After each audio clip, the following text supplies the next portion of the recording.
बालाजी ज्योतिष मंच की चेयरमैन सिमी शर्मा जी, आपको बहुत बहुत बधाई। ये तीसरा आपका ज्योतिष सम्मेलन सक्सेस होने जा रहा है, प्रारंभ होने जा रहा है। इससे पहले के सम्मेलन में मैं आ चुका हूँ, वो भी बहुत अच्छा सम्मेलन था। मंच पर आसीन राजीव शर्मा जी, जो कि 65 ज्योतिष सम्मेलन करवा चुके हैं, उसके मास्टर हैं और हर ज्योतिष और हर ज्योतिषी की नब्ज को जानते हैं अच्छे तरीके से। और दिल्ली से आए हुए मेरे छोटे भाई दमीजा जी, ओम प्रकाश शास्त्री जी, बिट्टू जी और मंचासीन सभी विद्वान, मेरे सामने उपस्थित सभी ज्योतिषगण बंधुओं, ये सच है कि ज्योतिष एक विज्ञान है, वास्तु शास्त्र भी एक विज्ञान है और प्रश्न ज्योतिष पराविज्ञान है। आज मैं आपके सामने 5 चीजें रखता हूं। एक तो वैदिक ज्योतिष, क्योंकि यहां ज्यादातर पंजाब में लाल किताब चलता है। वैदिक ज्योतिष एक सब्जेक्ट है। प्रश्न ज्योतिष, जिसमें आपके पास कोई व्यक्ति आता है तो आप उसके बारे में लिख सकते हो कि ये व्यक्ति क्या सोच रहा है, कौन सी दिशा से आया हुआ है और ये क्या कर रहा है। इसके एक्सपर्ट भी पंजाब में रहे हैं बहुत ज्यादा। वास्तु शास्त्र एक विज्ञान है। अगर कोई बहुत बड़ा एक्सपर्ट होता है, चाहे वो लाल किताब का एक्सपर्ट हो, चाहे वैदिक का एक्सपर्ट हो, चाहे पॉमिस्ट्री का एक्सपर्ट हो, जब तक वो वास्तु शास्त्र को नहीं जानता तब तक मुझे नहीं लगता कि वो कहीं ना कहीं किसी की पूरी रेमेडी दे पाएगा। और एक पॉमिस्ट्री और कुंडली मिलान, जिसमें कि सभी को जरूरत होती है। सबके बच्चे जवान होते हैं और खुद भी शादी लायक होते हैं, तो चाहते हैं कि अच्छी लड़की मिले और कोई दोष ना हो। तो आज मेरे पास 5 सब्जेक्ट हैं: वैदिक ज्योतिष, प्रश्न ज्योतिष, पॉमिस्ट्री, वास्तुशास्त्र और कुंडली मिलान। इनमें जो आपको सब्जेक्ट अच्छा लगता है मैं आज उस पर ही टॉपिक बोलूंगा। वास्तु की डिमांड है। चलिए, पहली बात यह समझना होगा कि वास्तु शास्त्र है क्या और ज्योतिष का इसके साथ क्या संबंध है। कुंडली के अंदर जो ज्योतिष है उसका आपके शरीर के साथ क्या संबंध है और आपके घर के साथ क्या संबंध है, इसको ध्यान से समझने की जरूरत है आपको। 84 लाख योनियां जो होती है, ध्यान से सुनेंगे, 84 लाख योनियां होती है। उनके दिमाग के अंदर मनुष्य को छोड़ करके एक, जैसे मोबाइल के अंदर एक चिप लगी होती है, उसी प्रकार की एक चिप लगी होती है। पूरी दुनिया का मेंढक अपना छिपने की जगह बनाता है। पूरी दुनिया के जितने भी कौवे हैं वो एक प्रकार का घोंसला बनाते हैं। पूरी दुनिया का जो चूहा है वो एक ही प्रकार का बिल बनाता है। ऐसा नहीं है कि अमेरिका के चूहा बहुत एडवांस है तो उनका कोई बिल कहीं और दूसरे तरीके से बनता होगा, या जापान बहुत एडवांस है तो उनके चूहे या कौवे बहुत, कबूतर कोई अलग से बिल बनाते हैं, घोंसला बनाते हैं। बिल्कुल नहीं। अगर कबूतर लंदन के चर्च के अंदर घोंसला बनाता है तो हमारे यहां पर उड़ीसा के अंदर भी गरीब प्रांत है, वहां पर का भी चूहा और जो कबूतर होता है उसी प्रकार घोंसला और बिल बनाता है। लेकिन मनुष्य ऐसा है कि जिसके ब्रेन की चिप कभी मैच नहीं करती है। मेरा घर इस तरीके से, मेरा होटल का गेट इस तरीके से, तो मैं दूसरा कलर कराऊंगा, गेट दूसरा बनाऊंगा।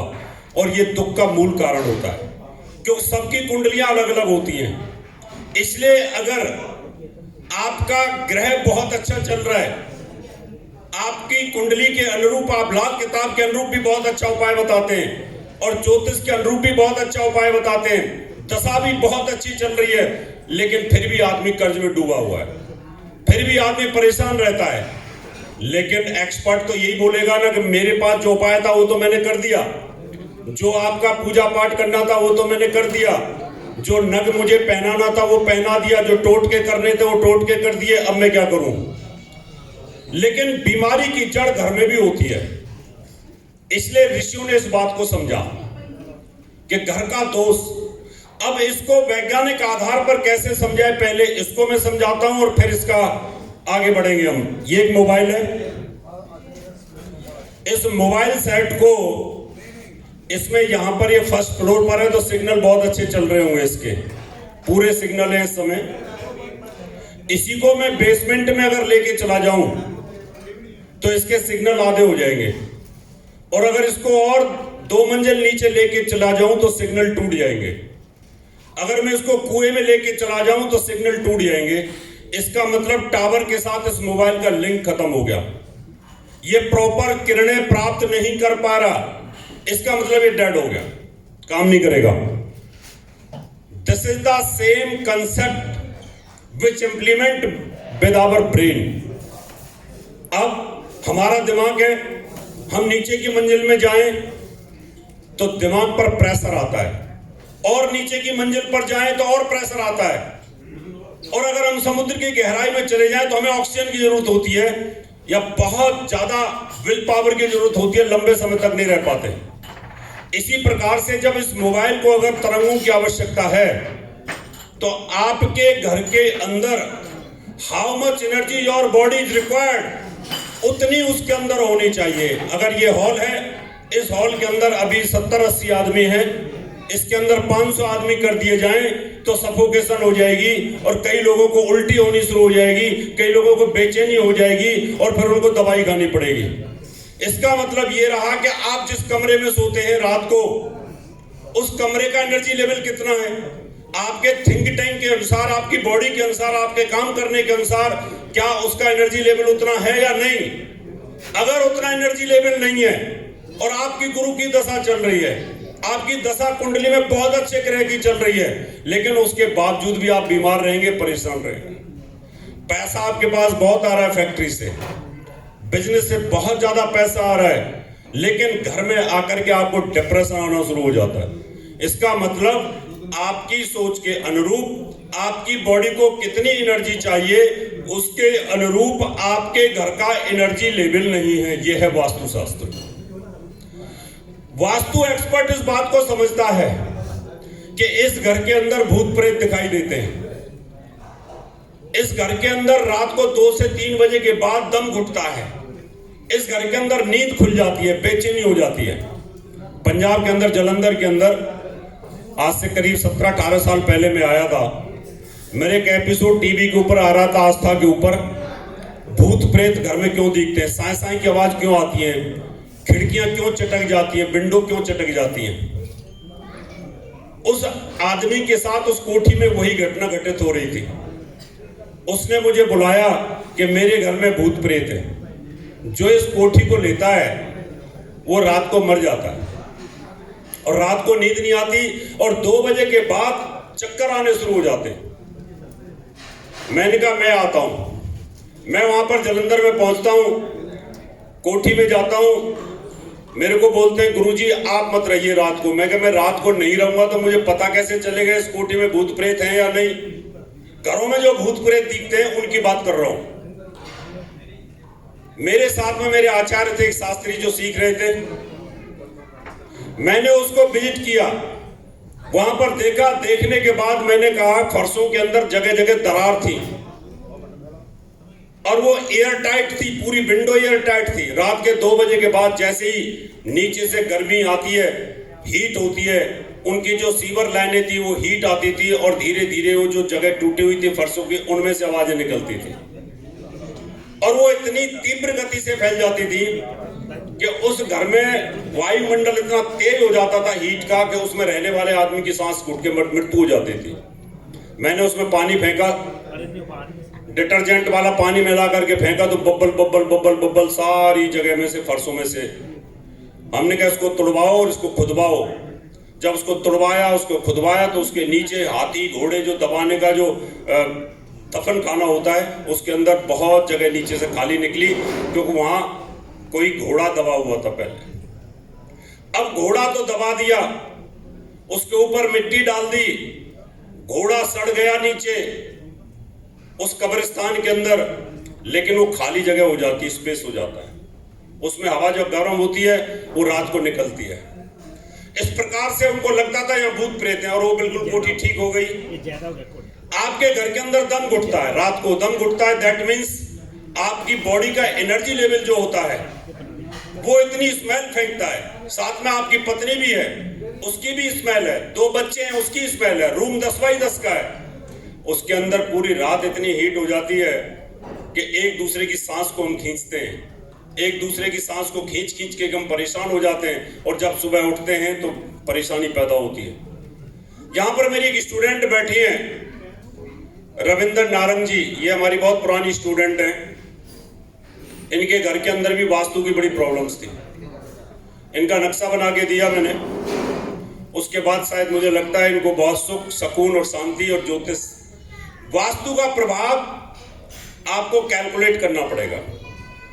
आपकी कुंडली बहुत अच्छी चल रही है, कुंडली की दशाएं बहुत अच्छी चल रही हैं, घर में बीमारी लगातार रहती है, रात को चैन की नींद नहीं आती है, भूत प्रेत दिखाई देते रहते हैं, इसका मतलब कहीं ना कहीं आपके घर के अंदर जितनी एनर्जी आपको चाहिए उतनी नहीं है।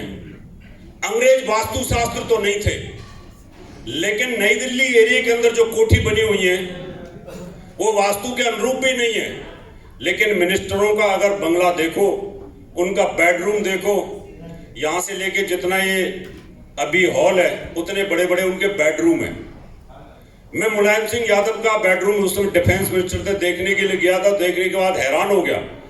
इतना बड़ा हॉल जितना एक बेडरूम, उसी के अंदर वो सोते हैं, उसके अंदर बैठते हैं, काम करते हैं, तो बीमार कहां से होगा? चारों तरफ गिरनी है, बीमार कहां से होगा व्यक्ति? जब हम छोटे छोटे कमरों में एयर टाइट हो जाते हैं तो वहां पर हमारे जो ग्रह हैं वो कहीं ना कहीं प्रभाव देना शुरू कर देते हैं। रात को मैं सो रहा हूं, मुझे सपना आ रहे हैं और वहां पर प्रॉपर एनर्जी मेरे ब्रेन को नहीं मिल रही है, और खिड़की बंद है, एसी चल रहा है, तो दम घुटेगा, और सुबह पॉल्यूटेड एयर की वजह से मेरे को सिरदर्द हो जाएगा। इसलिए वास्तु के अंदर इसका एक साइंटिफिक रहस्य होता है। पृथ्वी घूम रही है, सूर्य अपनी एक्सिस पे घूमता है, 5 तत्व होते हैं। इन 5 तत्वों पर आपके शरीर के अंदर अग्नि तत्व है। जब आप सोते हो वहां पर प्रॉपर अग्नि तत्व अगर आपको नहीं मिल रहा, तो इसका मतलब आपको अग्नि से संबंधित, पाचन क्रियाओं से संबंधित आपके पेट में तकलीफ हो जाएगी। आपका जल तत्व डिस्टर्ब है, बॉडी के अंदर 75% जल है। अगर जहां आप सोते हैं वहां पर जल तत्व डिस्टर्ब है, प्रॉपर जल है ही नहीं है, ज्यादा है, तो आपको जल तत्व से संबंधित बीमारी हो जाएंगी। और वायु तत्व अगर वहां पर डिस्टर्ब है तो आपको वायु विकार होने शुरू हो जाएंगे। अगर आप घर में बीमार रहते हैं, आपकी दवाइयां 50% कम करना चाहते हो, तो आप बीमार आदमी को छत पे सुला दो, 15 दिन छत पे सुलाइए, उसकी इंसुलिन खत्म होगी, डायबिटीज में कमी आ जाएगी, बीपी में कमी आ जाएगी, पैरों में जो दर्द रहता है वो ठीक होना शुरू हो जाएगा, डाइजेशन सिस्टम ठीक होना शुरू हो जाएगा। क्योंकि छत के ऊपर, खुले आसमान के अंदर, उसके ऊपर वास्तु का कोई दोष नहीं लग रहा है। वही व्यक्ति बाबा रामदेव के यहाँ पर जाकर के आधी दवाइयां कर लेता है, क्योंकि वहां खुला वातावरण है। नेचुरोपैथी के हॉस्पिटल्स में आप जाते हो, वहां पर आधा ठीक हो जाते हो, जब घर में वही डाइट खाते हैं तब भी आप ठीक नहीं हो पाते। इसका मतलब यह है कि ऋषि मुनि झोंपड़ियों के अंदर रहते थे, अब लेंटर के मकान में रहते हैं। लेंटर के अंदर सरियाएं होती हैं, मैग्नेटिक फील्ड को डिस्टर्ब कर देती हैं, और जब मैग्नेटिक फील्ड आपके ब्रेन का डिस्टर्ब होगा, आपके नॉर्थ पोल और जो पैर होते हैं साउथ पोल, अगर ये डिस्टर्ब हो जाएगा तो आपकी बॉडी के अंदर विकार आने शुरू हो जाएंगे। अभी मैं एक आर्टिकल पढ़ रहा था, वैज्ञानिकों ने चेतावनी दी है कि पृथ्वी अपने पोलों को चेंज करने वाली है। आदि मानव खत्म हुआ था, पृथ्वी पर पोल चेंज हो गए थे, नॉर्थ पोल साउथ में हो गया था, साउथ पोल नॉर्थ में हो गया था। अगर मैग्नेटिक फील्ड ही डिस्टर्ब हो जाएगा तो मेरा होगा क्या? ये मेरा नॉर्थ पोल है, मेरे पैर जो है वो साउथ पोल है, अगर यही एक्सचेंज हो गए तो फिर तो मेरी मृत्यु निश्चित है। इसी प्रकार से धीरे धीरे पृथ्वी अपने मैग्नेटिक फील्ड को कम कर रही है। कम करने के कारण ये वायु परिवर्तन हो रहे हैं। इसलिए जब आप सोते हो तो आप सोते वक्त आपका जो ये सिर है, अगर ये नॉर्थ में रहेगा तो आपका जो अट्रैक्शन होता है जो मैग्नेट का, नॉर्थ और साउथ को जब हम साथ जोड़ते हैं तो वो एक दूसरे को खींच लेती हैं, और जब नॉर्थ को नॉर्थ के साथ जोड़ते हैं ऐसे तो एक से झटके के साथ हट जाती है। ये एक विज्ञान है। इसी प्रकार से जब आप अपने घर में सोते हो, आपका सिर अगर नॉर्थ की तरफ है और नॉर्थ दिशा से ही मैग्नेटिक का रिपल्सन होता है, जिसके कारण आपके रात को पेट में झटके पड़ते हैं, पेट की बीमारियां आती हैं, क्यों मैग्नेटिक फील्ड जो है वो एक दूसरे से टकरा के वापस होता है। तो बॉडी के अंदर जो ब्लड सर्कुलेशन है वो प्रॉपर नहीं रहता। हमारी जो नसें हैं इनके अंदर जगह जगह पे वाल्व लगे हुए हैं, और जब आप रात को अगर सोते वक्त अपने सिर को दक्षिण दिशा में कर लेंगे तो जो मैग्नेटिक फील्ड दक्षिण से नॉर्थ को, नॉर्थ से दक्षिण को जो जाता है, तो हमारे शरीर के अंदर जब हार्ट होता है नॉर्मल अवस्था में रहता है, तो जो हमारे वाल्व होते हैं, क्योंकि ब्लड के अंदर आयरन होता है और वो आयरन आराम से मैग्नेटिक फील्ड जो है आगे पीछे करता रहता है, और सोते वक्त हम चैन की नींद सो जाते हैं। आप ऐसे समझो कि गाड़ी स्टार्ट है लेकिन उसका एसी ऑन नहीं है। गाड़ी स्टार्ट कर दो और एसी ऑन कर दो, तेल को ज्यादा कंज्यूम करती है। एंटी दिशा में सोओगे तो समझ लीजिए कि आपके बॉडी का एसी ऑन है, ज्यादा आपकी कंजम्पशन ऑफ द एनर्जी होगी। सुबह जब जगोगे तो आपको बड़ी तकलीफ होगी। इसलिए वास्तु का एक विज्ञान है जो 5 तत्वों पर आधारित होता है। आप जिस कमरे में सोते हो, जिस घर में रहते हो, उस घर के 5 तत्वों में से अगर पानी की टंकी आपकी खराब है तो उसके अंदर रहने वाले व्यक्ति जो हैं, जितने भी, उनको वाटर एलिमेंट से रिलेटेड बीमारी आनी शुरू हो जाएंगी। उसके अंदर पूरब दिशा बंद है, वायु तत्व आपने खराब कर दिया, उसका बृहस्पति अगर आपने खराब कर दिया, तो जो हमारी जेनेटिक सिस्टम का कारक है, बृहस्पति देव 5 चीजें देता है। बृहस्पति धन देता है, बृहस्पति पुत्रदेव संतान देता है, पुत्र संतान देता है, बृहस्पति भाग्योदय करता है, धर्म, बृहस्पति कर्म और व्यापार। अगर आपने पूरब दिशा को बंद कर दिया या डेड कर दिया, या सूर्य की किरण, सुबह सुबह की सूर्य की जो किरण डॉक्टर बोलते हैं कि आनी चाहिए, अगर वो बंद हो गई है तो उस घर में इन 5 चीजों में से एक प्रॉब्लम हमेशा लगातार बनी रहेगी। इसलिए कभी भी घर की पूरब दिशा को बंद नहीं करके रखना चाहिए। आपको अगर पैसा चाहिए, आपको अगर पुत्र संतान चाहिए, अगर आपको धन के साथ साथ व्यापार और धर्म, अर्थ, मोक्ष, काम, इनकी स्थिति चाहिए, तो आपको पूरब दिशा खोल के रखनी होगी। अगर वो दिशा आपकी बंद है तो समझ लीजिए वो घर धीरे धीरे चौपट होना शुरू हो जाएगा। उस घर में रहने वाले बच्चे, उनका विकास नहीं हो पाएगा, उनके मोटे मोटे चश्मे लग जाएंगे, और धीरे धीरे तीसरी पीढ़ी पर जाकर के वहां पर इम्पोटेंसी आ जाती है, नपुंसकता आ जाती है। क्योंकि जिसको सूर्य की किरण नहीं मिलेगी 84 लाख योनियों में, उस योनि का अस्तित्व समाप्त हो जाता है।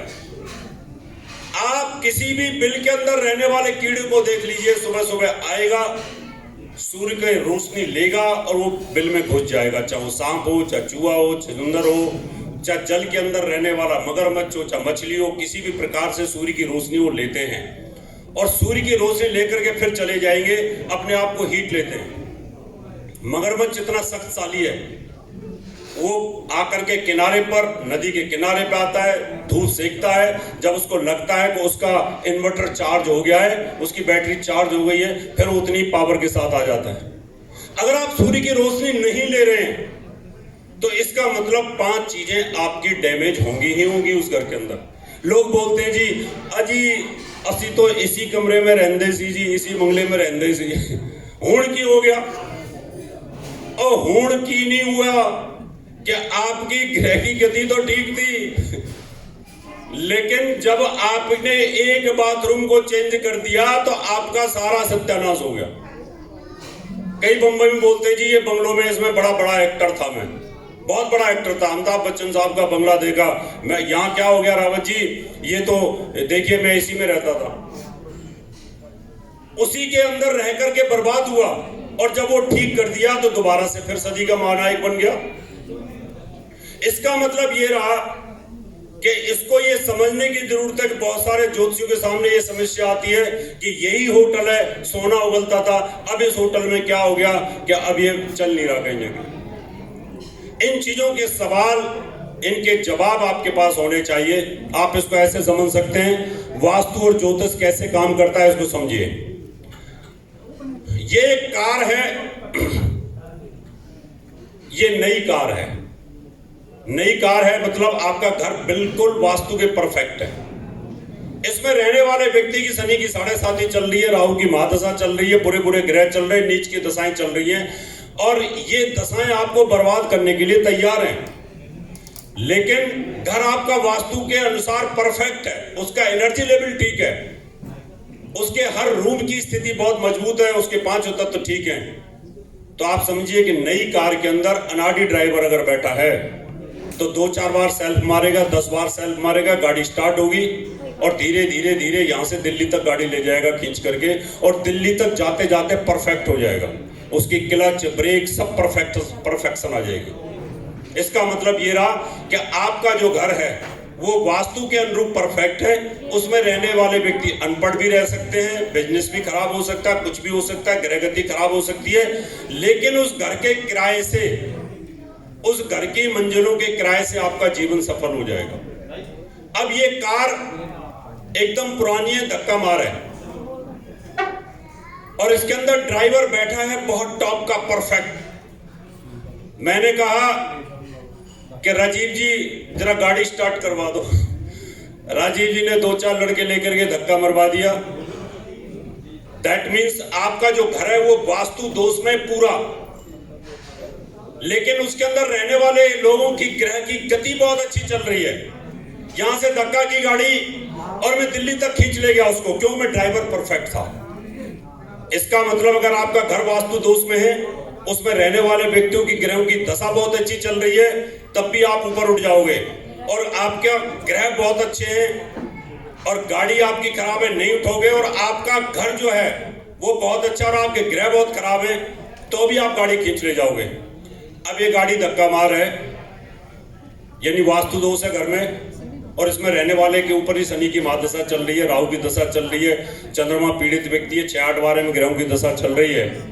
उस कंडीशन में यहां से धक्का मारेंगे, अगली लाल बत्ती पे बंद हो जाएगी, उसके बाद अगली लाल बत्ती पे बंद हो जाएगी और ये गाड़ी खड़ी करनी पड़ेगी और हम छोड़ करके बस पकड़ करके चले जाएंगे। इसका मतलब ये रहा कि आपके घर में दोष है और आपकी गति भी खराब चल रही है।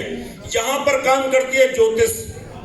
आपने देखा कि ग्रह गति खराब है, आपने लाल किताब का उपाय किया, वैदिक का उपाय किया, पूजा पाठ किया, हवन किया, यज्ञ किया, सब कुछ कर दिया, लेकिन उसके बाद भी उस घर के अंदर जो दोष थे वो तो ठीक हुए नहीं और वो कहीं ना कहीं फिर आदमी डूबता हुआ चला गया।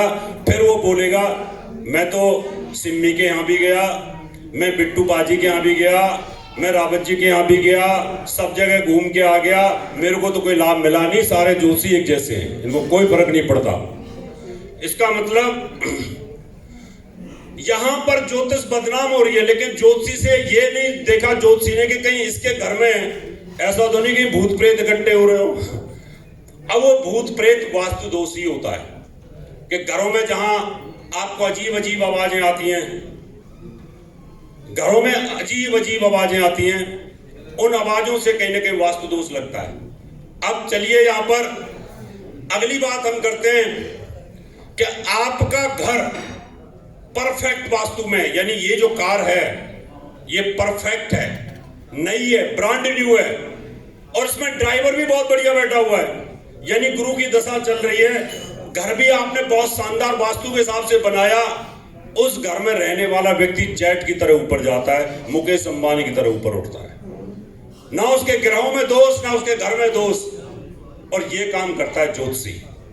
ज्योतिषी इसी बात की जानकारी देता है कि देखो भैया, कुंडली के अनुरूप तो मुझे ऐसे लगता है तेरी दशाएं तो बहुत बढ़िया चल रही हैं, प्रोग्रेस मिलेगी, लेकिन मुझे ये लगता है कि जो तेरी कहानी है उसके अनुरूप मुझे लगता है घर में दोष है, तुम्हारी फैक्ट्री में दोष है, तुम्हारे मॉल में दोष है, तुम्हारे स्कूल में दोष है, तुम्हारी दुकान में दोष है, तुम्हारी इंडस्ट्री में दोष है। आप उसको चेक करवा लो एक बार, फिर मेरी गारंटी है कि आप ऊपर उठोगे। अब 25 साल के एक्सपीरियंस में टीवी के ऊपर चलते चलते मैंने ये दावा किया कि अगर मैं वास्तु चेक कर लेता हूं, क्योंकि वास्तु हमारे अधीन है और ये जगत ग्रहों के अधीन है। ग्रहाधीनम जगत सर्वम, ग्रहाधीनम नरावरा, यानी पूरा जगत ग्रहों के अधीन है, लेकिन वास्तु हमारे अधीन है, हमारे एक्सपीरियंस के अधीन है। अगर आपने उसका घर भी ठीक कर दिया, उसका मकान भी ठीक कर दिया, उसकी कोठी भी ठीक कर दी, उसकी फैक्ट्री भी सही जगह पर लगा दी है, तो मुझे लगता है वो व्यक्ति मुकेश अंबानी, अडानी की तरह ऊपर उठता चला जाएगा। इसलिए ज्योतिष का और वास्तु का आपस में बहुत गहरा संबंध होता है। अब लोग बोलते हैं कि गुरुजी ये बताइए, हमने ये सब कुछ ठीक करा लिया, हेलो, तुम्हें थोड़ी बहुत तो समझ है, पढ़े लिखे हो अनपढ़ आदमी, ये बताओ। मैं बार बार काटे जा रहा हूं और मैंने ऑन भी कर दिया कि मैं यहाँ एक स्पीच दे रहा हूं, तुम्हें तमीज नहीं है, हैं? इसका भी वास्तु खराब होगा, चंद्रमा पीड़ित होगा, चंद्रमा राहु के साथ बैठा होगा। इतना तो कॉमन सेंस होता है ना आदमी को, भाई अगर 4 बार कॉल काट दी फिर भी बाज नहीं आ रहा, फिर मैंने उसको ऑन भी कर दिया, मैं चल तू स्पीच ही सुन ले, उसके बावजूद भी तैयार नहीं है, तो इसका मतलब इसके घर के अंदर भी कहीं ना कहीं भूत प्रेत का साया, और साथ में चंद्रमा पीड़ित। चंद्रमा 6-8 बारे में होता है ऐसे व्यक्तियों का, जिन जो हाइपर टेंशन में होते हैं, उनको कंट्रोल नहीं होता, हाई क्यों नहीं उठा रहे, हाई क्या हो गया, उठा ही नहीं रहे। तो ऐसे लोगों को तो ज्योतिषी देखते ही पता चल जाता है कि मुर्गी आ रही है, ये चंद्रमा पीड़ित है। अब जितना मर्जी इसको डरा लो और ये डर के पैसा देगा, और देगा तो फिर आनंद आएगा। इसलिए ज्योतिष और वास्तु का आपस में बहुत गहरा संबंध होता है। आप वास्तु को भी विज्ञान की तरह ले सकते हैं। इसके अंदर हमारे यहां पर 4 चीजों की कल्पना की गई है, धर्म, अर्थ, काम, मोक्ष। घर ऐसा हो जहां पर मंदिर में आनंद आए, उसमें शांति मिले, आपको पूजा पाठ में आनंद आए, धर्म की स्थापना रहे, पैसा आता रहे, क्योंकि पैसा आएगा तो धर्म होता रहेगा। फिर आगे उस कंडीशन के अंदर, और मोक्ष यानी आपने जीवन लिया, जीवन लेने के बाद में आपने उसमें धर्म पैदा किया, पैसा पैदा किया, उसके बाद में काम पैदा किया, ब्रह्मा जी की सृष्टि को आगे बढ़ाया, और उसके बाद मोक्ष की गति की तरफ आप अग्रसर हो गए। तो आप वास्तु को इग्नोर नहीं कर सकते। ज्योतिष और वास्तु का चोली दामन का साथ है। पुराने जमाने में जो ब्राह्मण देव होते थे उनको इसकी नॉलेज थी। नारद पुराण में वास्तु के चैप्टर हैं, नारद पुराण में ज्योतिष भी है। इन सब का बहुत अच्छा गहरा तालमेल है, इसको करना चाहिए। अब किसी को कुछ वास्तु से संबंधित पूछना है तो पूछें, बाकी वक्ता और हैं हमारे पास, वो बोलेंगे। अभी शास्त्री जी हैं, बिट्टू जी हैं, हमारे मंत्री साहब भी आए हुए हैं, और हमारे बीच में अध्यक्ष महोदय राजीव जी बैठे हैं। किसी को वास्तु से संबंधित कुछ भी अगर कोई क्वेश्चंस हो तो बेझिझक पूछ सकते हैं। इसका वैज्ञानिक आधार पर मैं आपको जवाब देने की पूरी कोशिश करूंगा, और उसके परिणाम और दुष्परिणाम जरूर कहीं ना कहीं जीवन में आते हैं।